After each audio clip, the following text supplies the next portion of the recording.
जम्मू कश्मीर के पूर्व उप मुख्यमंत्री और बीजेपी के वरिष्ठ नेता कविंदर गुप्ता इस समय हमारे साथ मौजूद है। सर, जैसा कि गृह मंत्री अमित शाह ने जम्मू में रैली की, उससे साफ संकेत मिल रहे थे कि बीजेपी इस बार कश्मीर घाटी या फिर रजौरी अनंतनाग सीट पर अपना उम्मीदवार नहीं उतारेगी।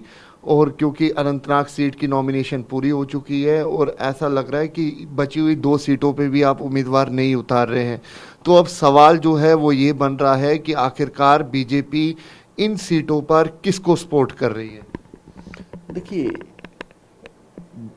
इस वक्त हम सभी जानते हैं पिछले 35 साल लगातार कश्मीर और जम्मू मिलिटेंसी के घेरे में रहा।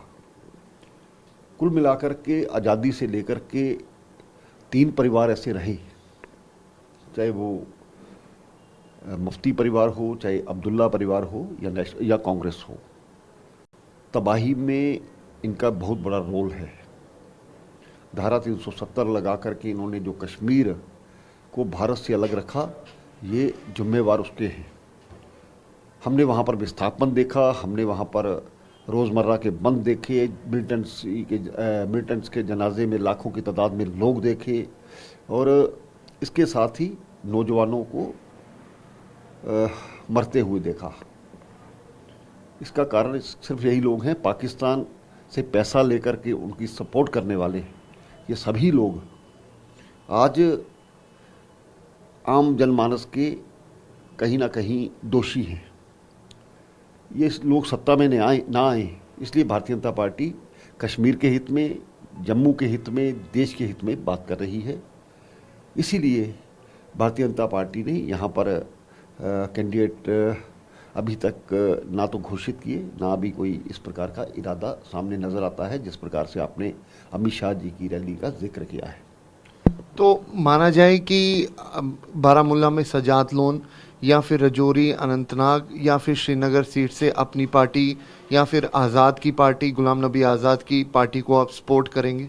देखिए, अभी यहाँ पर नामांकन भी कई जगह दाखिल नहीं हुए हैं, उसमें भी पार्टी को निर्णय करना है। केंद्र नेतृत्व जो लाइक माइंडेड लोग हैं, जो धारा 370 के यहाँ पर होने के खिलाफ हैं, जो हुर्रियत जमात के खिलाफ हैं, और ख़ास करके इन 3 परिवारों के खिलाफ हैं, भारतीय जनता पार्टी का नेतृत्व मिल बैठ करके उसका निर्णय लेगा। क्योंकि हमारी पार्टी कोई व्यक्ति आधारित पार्टी नहीं है, जो निर्णय होगा सामूहिक होगा। इसका मतलब साफ है कि ना आप नेशनल कॉन्फ्रेंस, ना आप पीडीपी को सपोर्ट करने वाले हैं, बल्कि ना कांग्रेस तो है ही, बल्कि अन्य पार्टियां जो हैं उनमें से आप चुनेंगे कि किसको सपोर्ट करना है। देखिए, कश्मीर में एक नया आधार इन पार्टियों के खिलाफ खड़ा होना चाहिए, इसलिए उन लोगों को सपोर्ट करना ठीक रहेगा।